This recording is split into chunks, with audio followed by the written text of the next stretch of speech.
Number 10 asks us, how many real solutions are there for the following quadratic equation? So did you know the quadratic equation or the quadratic formula is written as this?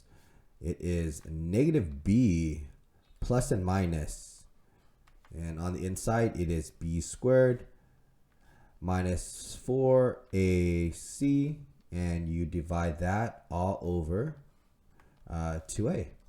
Okay.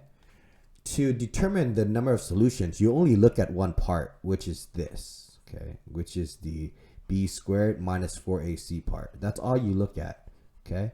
When you look at this, this determines how many solutions that you have.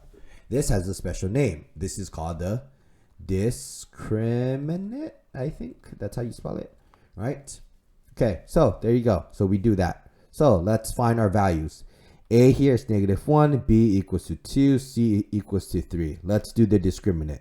So it is B squared, so 2 squared, minus 4A, which is negative 1, C is 3. Plug that into a calculator. Let me do that in my calculator here. And that get me 16.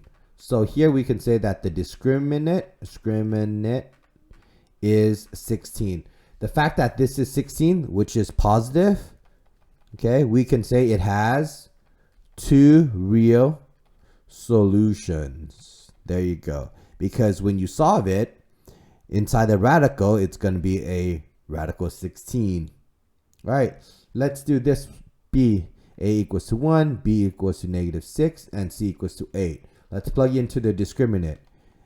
B squared minus 4AC, okay, negative 6 squared minus 4 times 1 times 8.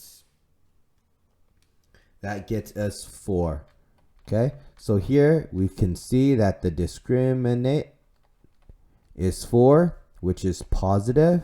The fact that it is positive, we can say it has two real solutions. All right, there you go.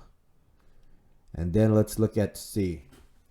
A equals to 1, B equals to 8, and C equals to 16. Let's plug it in. 8 squared minus 4 times 1 times 16. Let's see what this one pops out as for the discriminant. This is a 0. So here the discriminant is 0. So this is 0. It has only one real solution. There you go. That's the answer there. And for D, A equals to 9, B equals to negative 6, and C equals to 8. Okay, we have negative 6 squared minus 4 times A, which is 9, times C, which is 8. Okay, so it is negative 6 squared minus 4 times A, which is 9, times 8. This gets us negative 252. This is the discriminant, is negative 252. This is a negative.